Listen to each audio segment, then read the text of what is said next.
Assalamualaikum warahmatullahi wabarakatuh. Nama saya Kristina Badrisha binti Muhammad Mokhtar.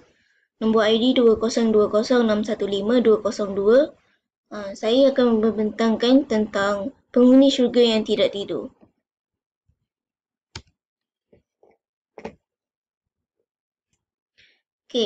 Isi yang pertama saya akan terangkan tentang maksud penghuni syurga yang tidak tidur.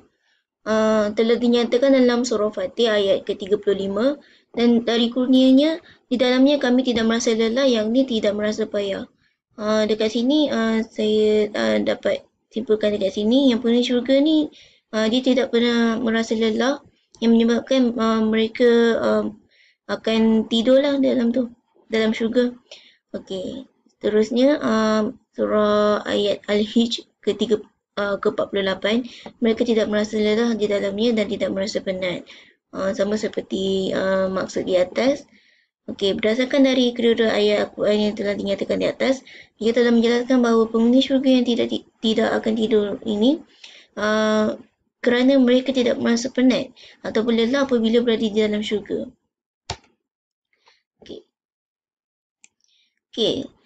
Isi yang kedua, siapakah penghuni syurga yang tidak tidur ini? Telah dinyatakan dalam surah ayat Al-Baqarah ayat ke-82. Sebaliknya, orang-orang yang beriman dan beramal soleh, mereka itu penduduk syurga, kekal mereka di dalamnya.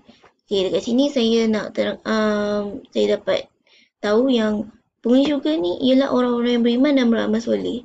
Dan juga terdapat juga dinyatakan dalam hadis sahih Muslim, dan maksudnya penduduk syurga ini ada 3 macam. Penguasa yang adil, orang yang berhati pengasih dan berhati lembut terhadap kerabat dan kaum muslimin, dan juga yang ketiga orang yang daif tidak terkenali otaknya. Maksudnya dia bukan orang yang sentiasa yang macam mahukan kekayaan lah di dunia ni. Mengapa penghuni syurga tidak tidur? Rasulullah SAW pernah bersabda, setelah penyembelihan maut, maka diseru, sesungguhnya kamu akan hidup dan tidak mati untuk selama-lamanya. Kamu akan selalu muda dan tidak pernah merasa tua, dan kamu akan merasakan kenikmatan dan tidak pernah berasa bosan. Allah Subhanahu Wa Taala pun pernah berfirman dalam surah Al-A'raf 43, dan diserukan kepada mereka, itulah syurga yang diwariskan kepadamu, disebabkan apa yang dahulu kamu kerjakan. Maksudnya, segala amal yang kita buat di dunia ini, itulah ganjaran yang Allah berikan kepada kita, iaitu nikmat syurga.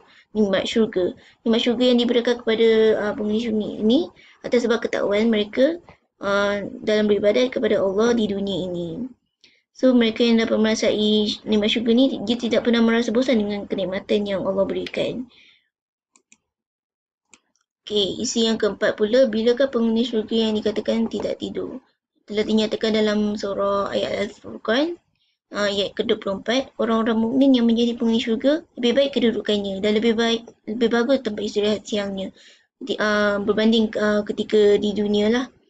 Dekat sini apa yang dimaksudkannya, seperti yang telah dinyatakan dalam kitab Ibnu Katsir, penghuni syurga ni tempat paling baik tempat tinggalnya merupakan syurga, dan itulah tempat paling indah tempat istirahatnya.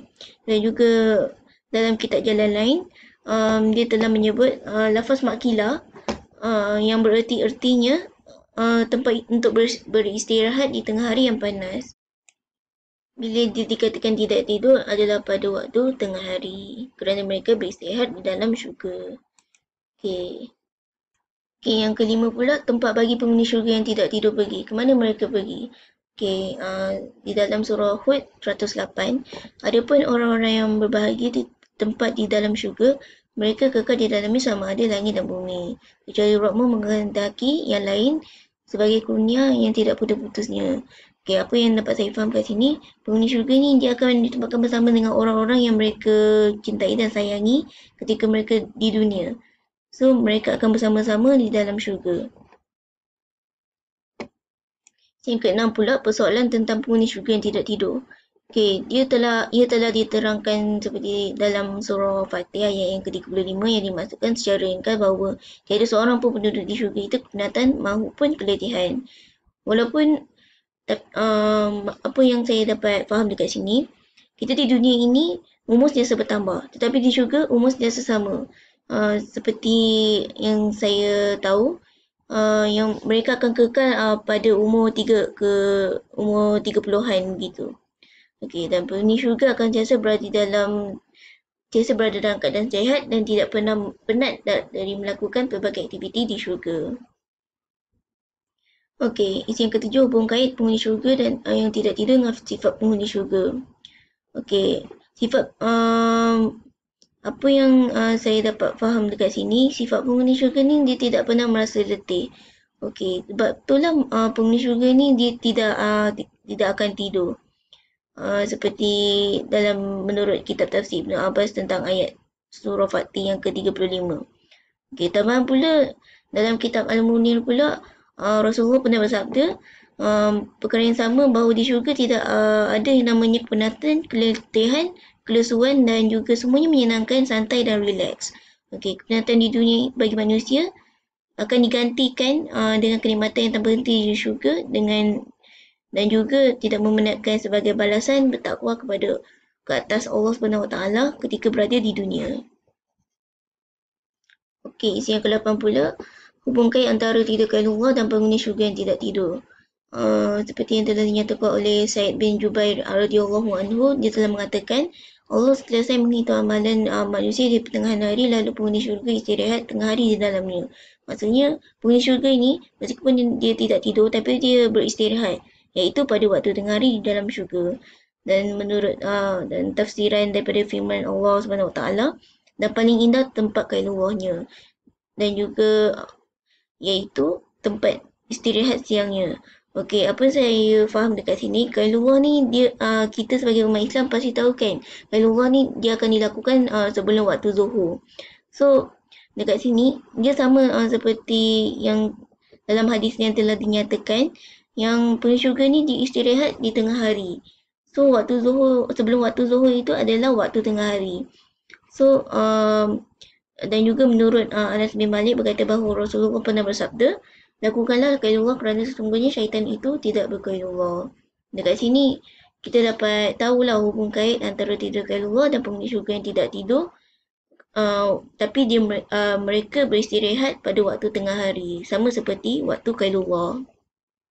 Okay, kesimpulannya, kita sebagai umat Islam perlu menyedari bahawa nikmat Allah SWT ini sebegitu banyak untuk hamba-hambanya yang rajin beribadat dan bertakwa ke atasnya di dunia. Okey, dan penghormatan seseorang umat Islam itu perlu ada untuk menghalang diri mereka daripada melakukan perkara-perkara mungkar lah. Oleh itu, kita mestilah berjuang dalam mencapai keredaan Allah SWT demi merasai nikmat yang dijanjikan olehnya seperti yang telah dinyatakan dalam Al-Quran dan juga hadis.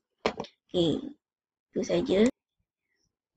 Okey, sekarang saya akan membentangkan pula pasal ulasan artikel tentang buku Malapetaka Bakal Menimpa Menjelang Kiamat karya Harun Rashid Haji Tuskan, iaitu penafsir buku ni, dan juga Ibnu Katsir, penulis asal buku ini. Okey, buku ini merupakan terjemahan daripada buku bahasa Arab, iaitu Al-Nihayah fi Al-Fitan wal Al-Malahim. Ia ditulis oleh Ismail bin Katsir Al-Qurash Al-Dimashqi, atau lebih dikenali sebagai Ibnu Katsir. Okey, tujuan penulis ini dia mengkaryakan buku ini untuk menyedarkan tentang hakikat kehidupan di dunia dengan menyatakan bahawa Al-Quran ini telah banyak menjelaskan bahawa kehidupan dunia merupakan kehidupan yang tidak kekal. Okey, apa yang saya buat pasal pengenalan penulis pemikirannya? Okey, Ibnu Katsir ini berasal daripada sebuah kampung di Kota Busra, dan juga beliau dikenali sebagai mempunyai daya ingatan yang dikagumi oleh seluruh umat Islam kerana beliau mempunyai mampu mengingat hadis-hadis Nabi Muhammad dan juga seluruh kandungan Al-Quran.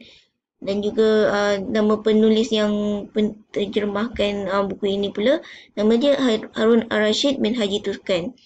Dia telah banyak menghasilkan karya buku seperti buku Mahir Tajwid, Indahnya Cinta Rasulullah dan juga sebagainya. Okey, Ibnu Katsir ni dia menuntut belajar daripada Ibnu Taimiyah yang merupakan kononnya guru yang paling kuat mempengaruhi Ibnu Katsir dari sudut ilmu dan juga sikap kepribadiannya.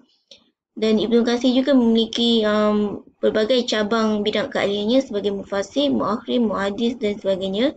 Dan juga um, keilmuan yang Ibnu Katsir dapati itu, dia mampu menganalisis tentang ayat-ayat yang ditafsirkan tentang masalah tertentu.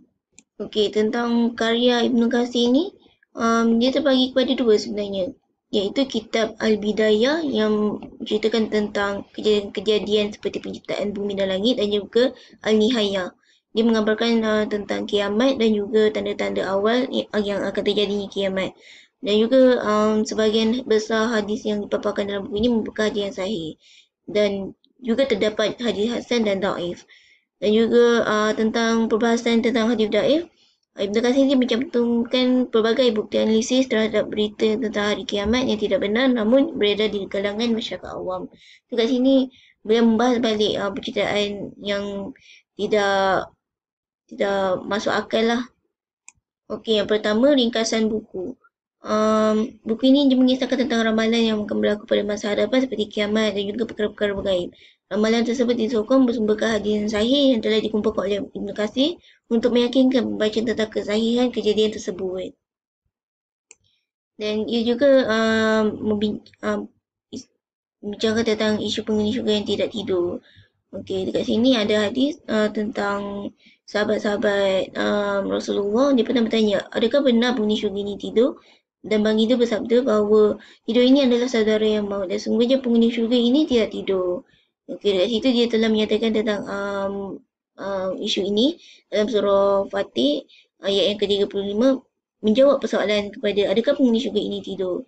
Dan juga menurut kitab Tafsir Fizalil Quran, ayat ini menerangkan tentang nikmat syurga seperti nikmat merasa ketenangan dan ketenteraman apabila berada di dalam syurga. Okay, seperti yang telah dinyatakan seperti hadis yang saya nyatakan sebelum ini, adakah penghuni syurga tidak tidur?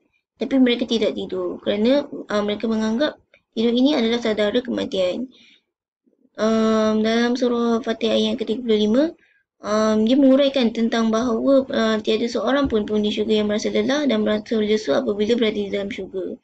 Kerana tiadanya beban ataupun kewajipan agama terhadap mereka apabila mereka setelah mereka masuk ke dalam syurga.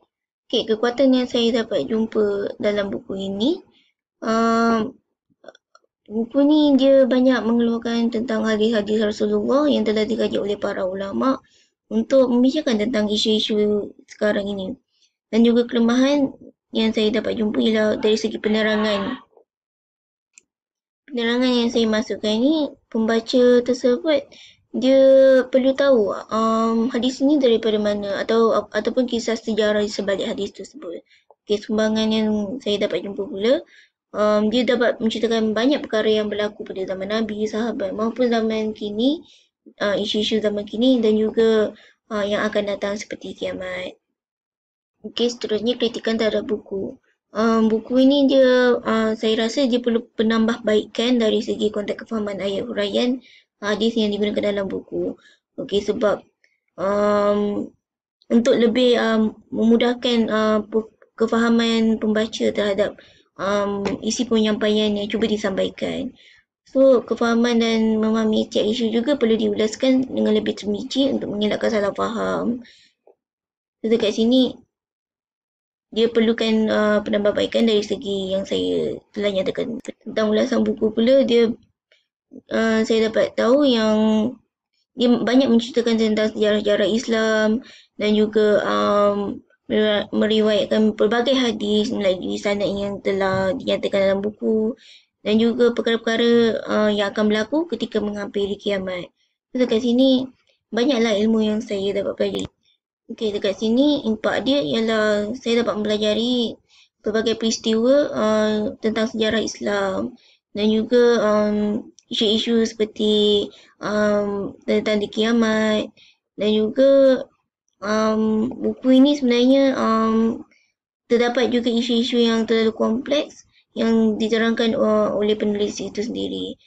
So dekat sini walaupun dia dapat banyak ilmu tapi perlukan penambahbaikan dari segi tersebut. Apa yang cuba disampaikan maklumat oleh penulis buku ini ialah beliau ingin menyampaikan kesedaran kepada umat Islam tentang kematian dan bencana ini akan berlaku pada bila-bila masa sahaja.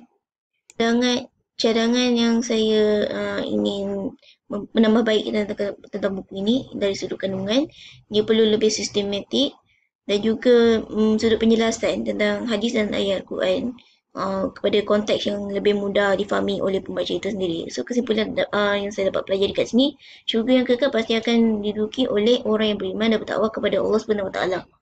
So seluruh umat Islam digalakkan agar terus menjadi hamba yang taat kepada Tuhan agar diberkati dengan kurniaan pemberian daripada Allah Subhanahu Wa Taala untuk hamba-Nya yang beriman kepadanya.